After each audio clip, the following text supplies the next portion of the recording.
From Trichomes Studios, I'm Jesse Batend, and this is The High Ground.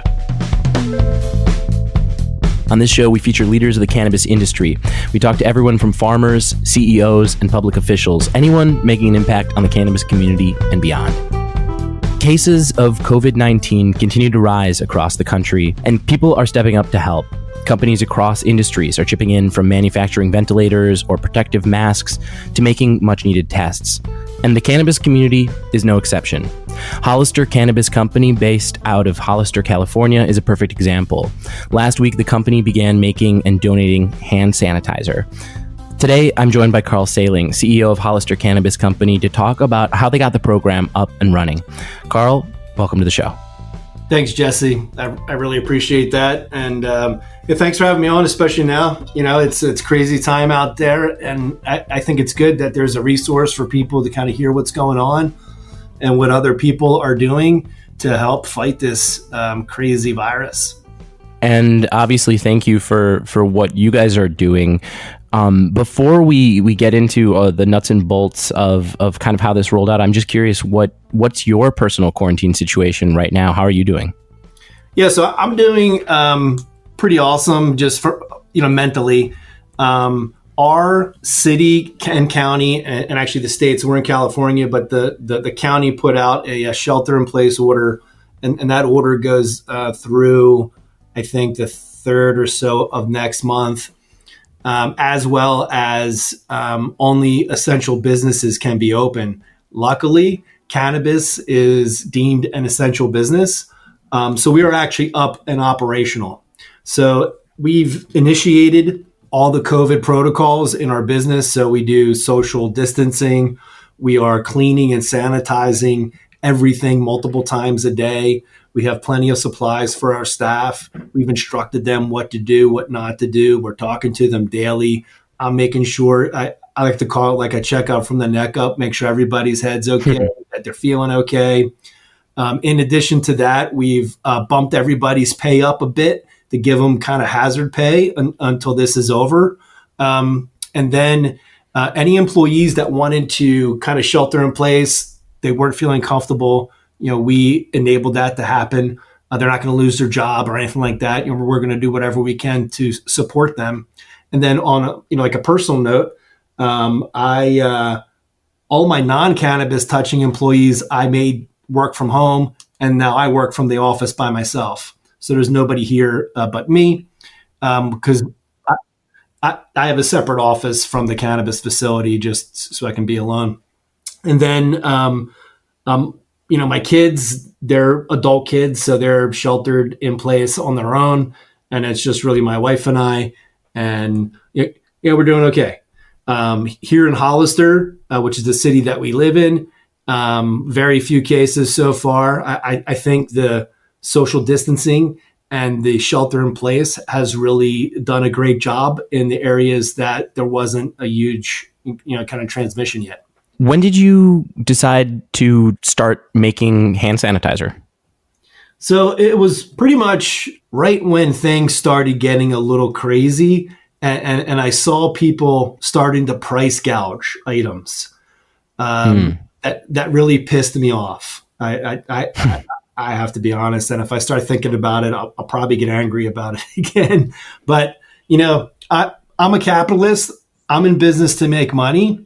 But I'm not in business to play on people's fears and play on that something's scarce because people are freaking out about it.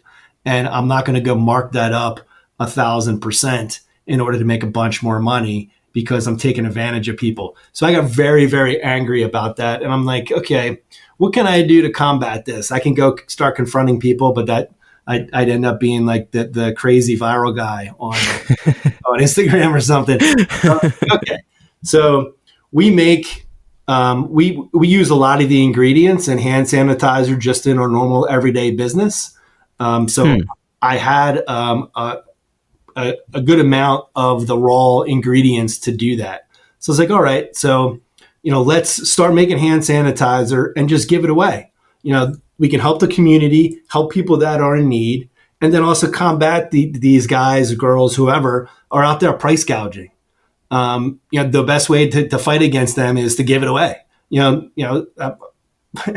I almost thought to myself, take that, I'm giving this away.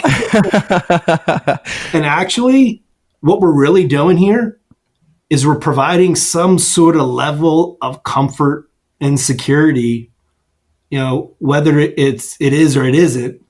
Think about your headspace. You have no hand sanitizer, no nothing, and you're hearing about this virus and all this stuff. You're like, oh my God, what am I supposed to do? And then all of a sudden somebody gives you some hand sanitizer. I don't know. I think that may kind of change you up a little bit. And where is it being donated? We are currently donating it to the food bank, to San Benito County Emergency Services. The PIO there, his name is David. He actually used to be the chief of police for Hollister. I gave them a bunch to hand out to all the different organizations that they support. I'm dropping a bunch off today to some nurses. I gave some to other nurses that are helping shop for the elderly at like Safeway. So in California, we have to have a third-party distributor take our products to the dispensaries. That could either be us, with a different license, or the third party. So we happen to use Indus Distribution, and I, fitted all their drivers with hand sanitizer, to make sure that they were safe, or at least try to help, because they're out there on the front lines delivering our products, and without them, our products don't get to the dispensaries. So it's real important to make sure that they're safe. Yeah, literally helping to keep the essential services running. Exactly. Like all our security guards, I've been hooking them up. There's a dispensary that's in our building. I gave all the employees hand sanitizer. We've got a bunch more that we made. And, there's some other organizations that I'm going to keep handing it out to. Then I'm probably going to hold on to maybe a few hundred and then see if things increase, and then like redonate again. When you first kind of like had your Eureka moment that this was something you could even do, how did that kind of come to you? Like, did you know, okay, I've got everything in place, or did you have to make a bunch of phone calls? Like, what goes into making sure that this can even work? Yeah. So, my wife, Amos, did some research and found the WHO approved formula, which is the World Health Organization. It was on the website. It's a basic one. It's basically isopropyl alcohol, glycerol, hydrogen peroxide, and water. So we pretty much had all those ingredients just from stuff that we do. And the only thing I was lacking was some bottles. So I ordered a few thousand bottles. And that took a week and a half to get to me, maybe 2 weeks. So that was a little delay. And I have all the equipment to fill everything, because we fill bottles now in our cannabis business. So we just repurposed some equipment and, filled the bottles. We have labeling equipment. We labeled everything and got it out the door. And like you said, you guys are located in California, yes, where cannabis is considered an essential service. So you could just go with business as usual, right? It's not business as usual. Even though we're an essential service, I mean, everything in our supply chain is impacted. Every single piece of what we do is impacted from this some way, shape, or form. So it's definitely not business as usual. And then when this is done, it'll be new, but it'll be a new usual. Like normal pre-COVID is not normal post-COVID. It's new. So we all really have to figure out ways to do business differently, and it may not be extremes, but definitely, the way that we sanitize things in our business, we're not going to decrease. We'll keep that up, going forward. Different things like that. I just think it's a new normal that's going to be coming. You guys are unique in that you're part of the community that you're located in, and it's kind of part of the identity of the company. But why did you choose to go with the name Hollister, and what does it say about your approach to business? Yeah, so we were fortunate enough to identify the town of Hollister as a town that was working on their cannabis regulations. This is going back in 2017, end of 2016, they started working on those regulations. We were able to get here early enough to work with them.